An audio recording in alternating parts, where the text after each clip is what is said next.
First expedition to the Primordial Forest, the secret area. I guess it all began approximately 6 months ago. My son had found out from one of his friends in school that a man who researched Bigfoot lived in the same town we did.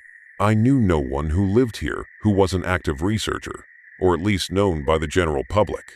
I asked my son to try to get this unnamed researcher's name and phone number for me. To my surprise, my son managed to get the information and I contacted him. I found out his name was Dan Gibbs, and he had been researching in an undisclosed area for about 2 years. He invited my wife and I to his house so we could look at the evidence he had accumulated.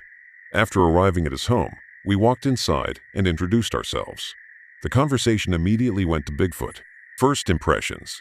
On the 11th of February 2005, after much anticipation, Dan and I took our first expedition into what I will call the Primordial Forest. We arrived at the area at 7:15 a.m. We backed the truck down the boat ramp and stopped. We got out of the truck and started loading all of our equipment into the boat, and then from the northwest of our position, a long call came from the swamps. I can only describe it as a whooping sound. It was a monotone sound, not varying in tone from start to finish. The time was 7:25 a.m. We had only been in the area for 10 minutes, and I was hearing vocalizations. Considering we were the only ones in the area, I can speculate that it was announcing our arrival to any others that were in the area. We finished loading the boat and put it into the water.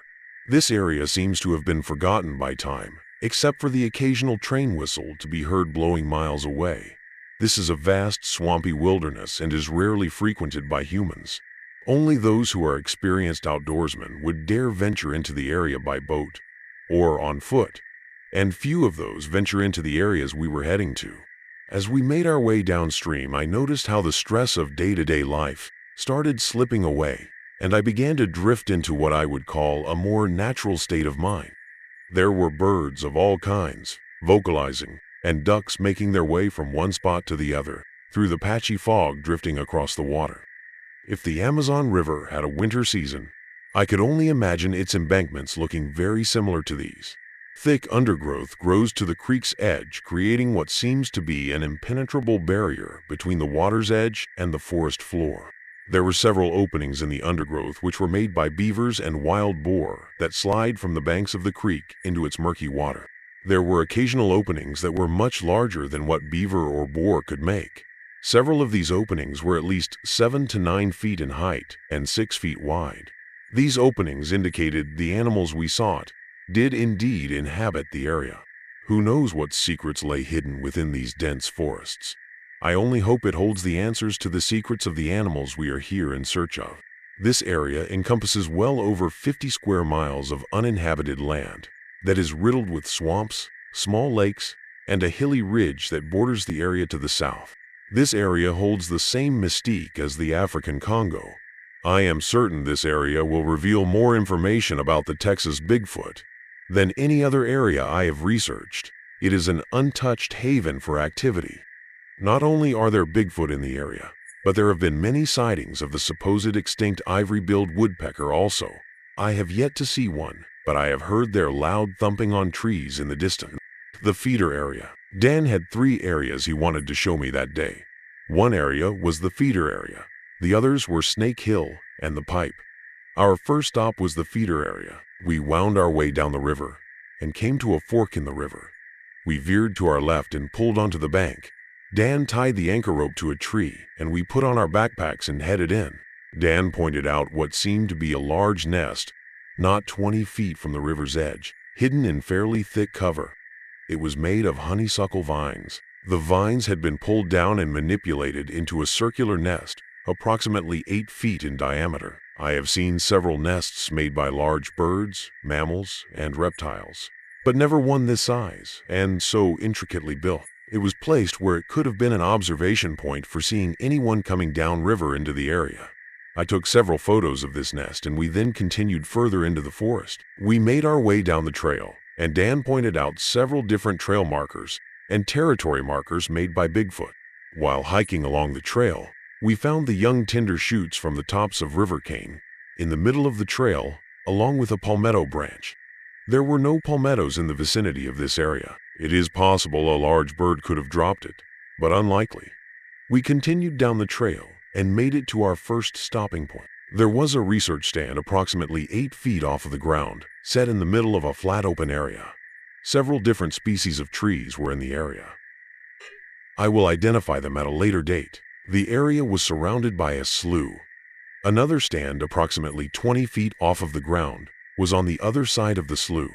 There were 2 feeders close to the main stand and one on the other side of the slough. This was a perfect area for research. The flat itself is approximately 1 acre in size, but surrounded by thick vegetation and a creek, which was a tributary of one of the larger rivers nearby. This creek is possibly a travel route that these animals use to go from one area to another. Snake Hill. We checked the feeders and looked around for a while and headed back to the boat. Our next stop was Snake Hill. Dan explained to me that this is an area riddled with tree breaks, and felt this area could be where the Bigfoot in the area were breeding. We got back into the boat and headed towards Snake Hill. We came to a spot on the river, pulled back into a small slough, and pulled up onto the bank of the river. We put on our backpacks and headed in. We began hiking through a swampy region, a very low area with creeks and streams crisscrossing the area. We had been hiking about 10 minutes through this area, and from behind us, to our right, we heard a very loud huff come from a tree line about 70 yards away. As soon as we heard the huff, several ducks exploded from their resting area with beating wings. They headed in the opposite direction of the sound. We stopped and looked in the direction the sound came from, but could not see anything. From that point on, I felt a little uneasy, knowing we were being followed. We had never seen the Bigfoot, but if this animal was following its species' behavioral pattern, it would shadow us throughout the remainder of our excursion. During our hike, we had seen several indications of their presence in the area, but had not seen one of them. Dan pointed out several tree breaks and what looked like frame patterns made from tree branches, shaped into an X or A shape. After continuing our hike, the terrain began to change.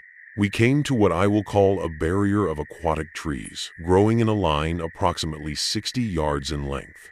We entered into the barrier, watching to our left and right to make sure nothing was on either side of us. The branches of these trees grew along the ground, then turning their branches toward the sun after about 10 feet or so. We ducked under branches and stepped over them, finally coming to the other side of the barrier after 5 minutes or so. As soon as we stepped through to the other side, there it was, Snake Hill.